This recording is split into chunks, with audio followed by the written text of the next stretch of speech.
So you have to cross up and over maybe close to a half a mile. Nah, more like a quarter of a mile, but it is deep, deep sand.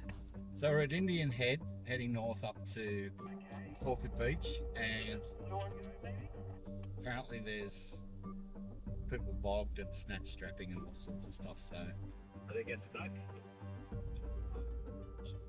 And randomly, out of the blue, he sees his best man. Like from his wedding. What happened, Sarah? Huh? Too heavy. His law is at work again. We've come across Indian Head and we've managed to get our vehicles through. There was a bit of tug and snatch straps and whatnot to get through. Does anyone have eyes on Steve? Because I thought I heard someone say that they got stuck just as we were leaving. You never believe it, I got bogged. Oh, it's not going to happen a second time.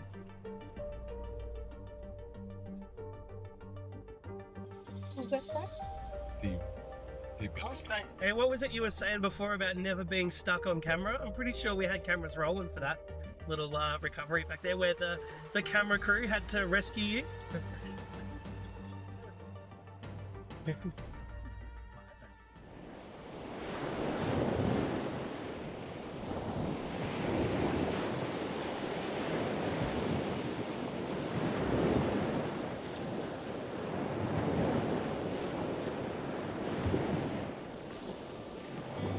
About to walk through the check out the lights. Well, that's where we came up, huh? Well, today's a great relaxation day. We're heading down to the Champagne Pools for a bit of a swim. We went to the Champagne Pools. They're amazing. Always keep an eye on your kids there. High tide can get a little bit sketchy there if there's a big swell. But it's like a huge spa bath. It's just so nice to be there. Vaughn was saying that there's normally not a lot of sand. You're like, last time they came, it was all good rock. You go down and there's like pools that you're like swimming in. So this is beautiful. We love it. Everything. Whales out there breaking too. So an unexpected surprise for this trip was actually having the whales migrating. There was more than one. It looked like a mom and a couple babies, and they were just so active. And They it's were almost waving. as if they were waving. Perfect for a day of splashing around and relaxing with the family, with the kids.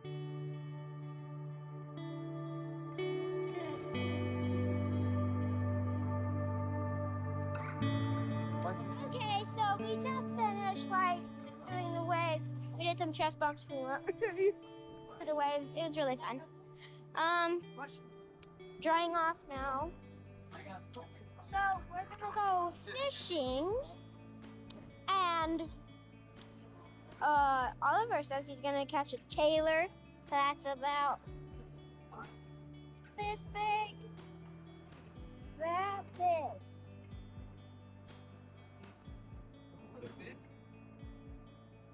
What? You see a fish? No, Oliver did. What's big?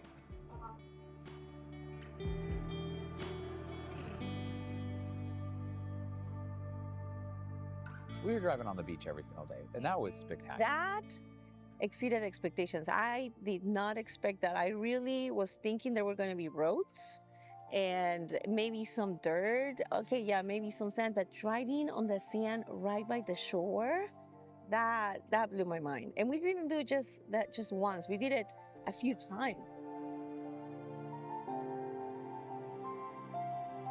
Yeah, so not far till we get to Nagala, which is going to be a cool drive.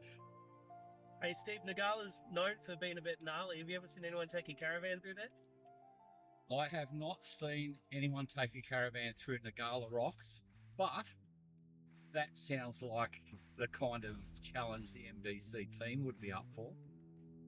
This sandy cape up the top is just a great spot to go to. And so we might go down and have a look and see if it's open. If so, we'll have a crack at getting the vans through. Well, guys, some bad news. Looks like Nagala Rocks bypass is closed. Oh man, that was the road where it says closed? Oh, it looks so pretty. closed. I'm so sad. Well, obviously the cyclone was a bit savage up here. They've closed Nagala Rocks. It doesn't actually look too bad, but there's a lot of sand missing, but and it's very narrow, so I guess they're just trying to protect the rocks. Don't want people smashing it to bits. So it's a bit of a shame. Sandy Cape's beautiful. Would have been nice to get up there. Perfect tide today to do it, but we miss out. But hopefully next time we come back, we're going to have a go at getting a caravan through. But it was actually cool just to walk the track and show Shane and Cynthia, you know, what Nagala Rocks is all about, because it's a bit of an iconic spot.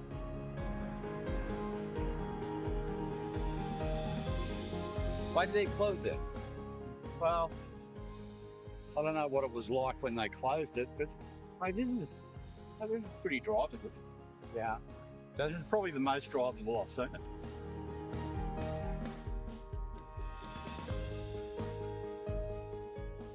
We just rolled down to Waddy Point, which is a very, very popular spot during the day. There's a bit of sand dunes. The kids can go tobogganing on boogie boards, etc. down there. Or you can have a fish. And this time of year, there's plenty of whiting, so the kids will probably throw a worm out in close for the whiting. And I'm going to head out to a little bit deeper water and see if I can't catch one of these tailor that they've been talking about people catching up here at the moment.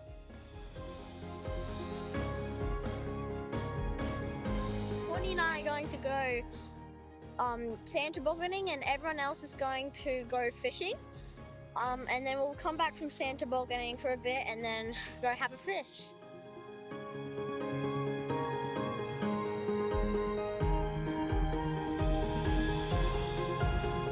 And another thing that I haven't experienced on Fraser Island is sand tobogganing. So Oliver and Courtney grabbed their boogie boards, and near Waddy Point there's a sand dune there that they were able to climb up and go down onto. And they had the best time. I think they did it like 5-6 times or something like that.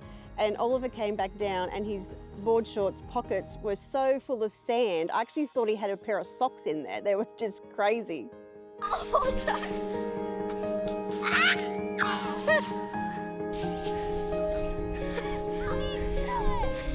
so look, ready? Watch me.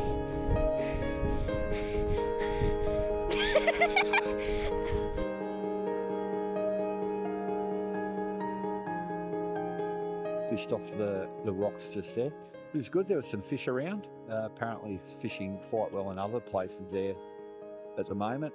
And if you go to Fraser, or even if you're sort of so-so on the fishing, pack a fishing rod, especially as you get through August, September and October. The fishing can be dead set amazing with tailor everywhere.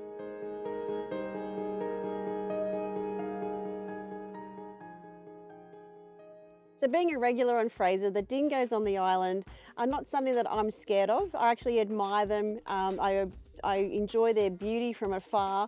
You know, they get close and they're not generally scared of humans, but you just got to be aware. Just keep your kids close. Oliver's very experienced around dingoes and knows what to do. Courtney and Cynthia were, a little bit more wary, but it's just part of the island and I love it. There's one, right behind you. Yeah, and clarify, Dingo's not Brandon, our camera guy, right? No, Dingoes are the dogs. that's an easy The wild. Yes, we were just calling him Dingo for fun, but no. The That's kids, the kid. the kids started calling him Dingo. But those are wild dogs. Just so you know, it's like kind of like a wolf behavior, but they look like dogs. Yeah, they look like Bigger coyotes than a almost. Yeah. They feel like a coyote in the U.S. Well, we're about to cross Indian Head again, and I disgraced myself last night being complacent and got bogged getting off the beach towards Orchid Beach.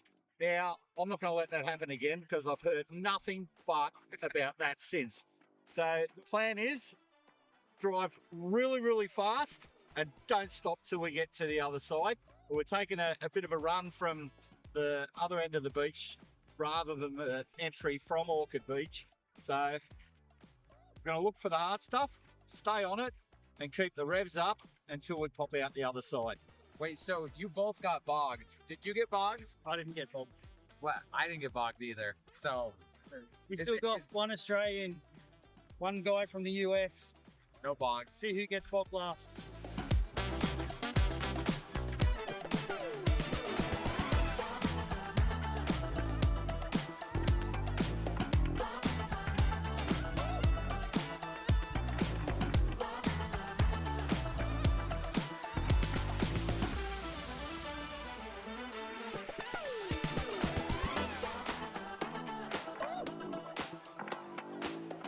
wait for it on the radio.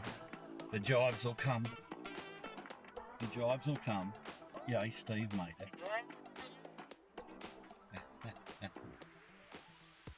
I'm done.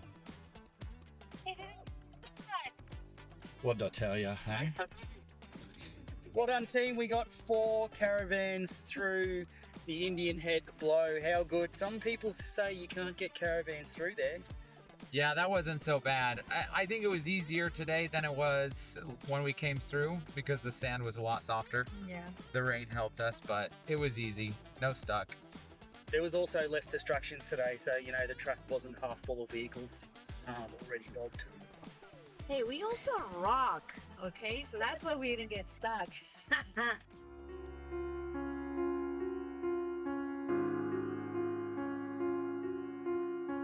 Sadly, our time on Fraser Island's coming to an end, and now we need to head over to Kingfisher to catch our barge booking back to the mainland and continue on with our trip. But we have had an absolutely amazing time here. We've seen the champagne pools, bit of a swim, been and seen all the great sights, had a great night up at Orchid Beach, even caught a fish. Steve 1, Oliver 0, and beach camping. This is absolutely the pinnacle of camping near the sand. So you've got to get up here and check out Fraser Island for yourself. This must be about the 12th time I've been here, and I never ever get tired of it. For those who've never been to Fraser, it's one of those bucket list items that you should do. Don't be frightened, just pick your tides and pick the weekends when the tides are best.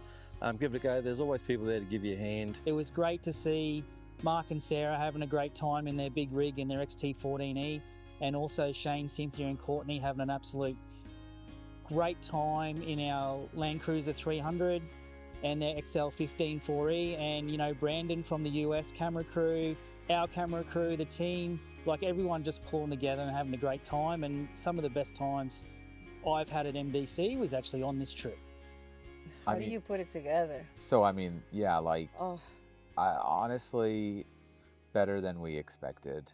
If you haven't been to Gari or Fraser, like, it definitely needs to be on your to-do list, your bucket list to get out there and do it. And I mean, I just want to say thank you so much to MDC, because I don't think we could have experienced it the way we experienced it if we had come on our own, right? Because they have tour buses and they have like rental Jeeps, but like camping on the beach, you know, pulling up and to Eli Creek with the caravan and smoking chicken while floating down the thing. Like, I don't think many people can experience it that way. Like, it, like when we were like talking about it, like, well, this is pretty magical, but if we had to come out here by ourselves, it just wouldn't. So it would be very touristy. I mean, if you're an Australian, what you got to do is buy a camper from MDC and go do this, right? Like, there's just like, you can't experience it the way we experienced it in Central Station, right? Like, camping there, that was unique. That was so cool. And like, yeah, I'm super grateful. I'm grateful for all these little experiences that we've had at Gari or Fraser, and just it's been spectacular. And honestly, if we were to head to the airport and fly back to the USA, I would be 100% satisfied and feel like this was a trip that I would talk about for the rest of my life. Yeah. Don't you feel that way? Fraser Island is a trip in itself, I believe. I don't know. It's like going to Hawaii type of thing. It's just one island with so many activities, and I'm actually a little bit lost at words on how to summarize such an incredible experience, you know, and not just the beauty of the island, but it's true. I agree with Shane with the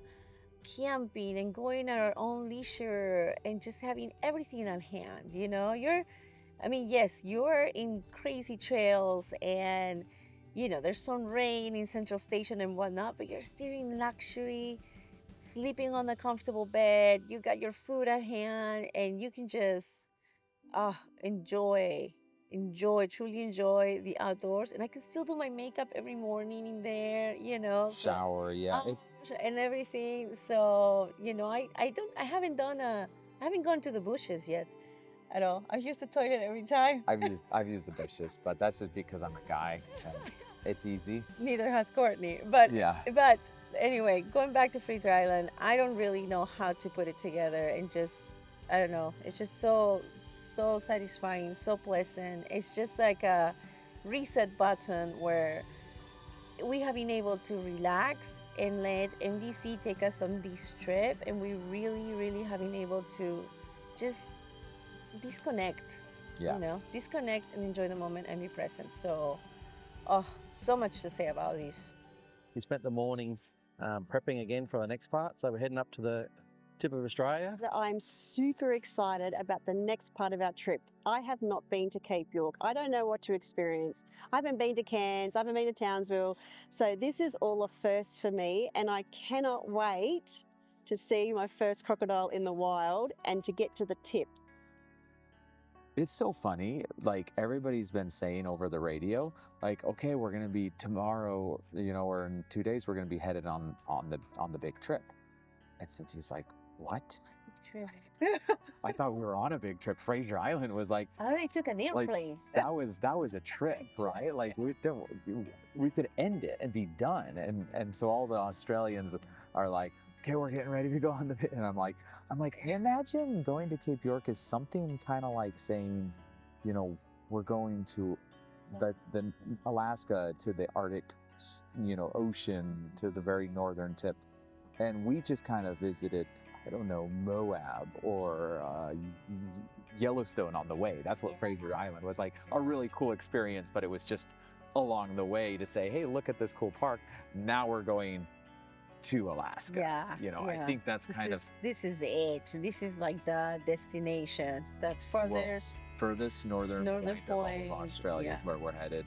Have recovery gear nearby. It feels like it's been magical, incredible, and for whatever reason, it feels like it's just about to begin.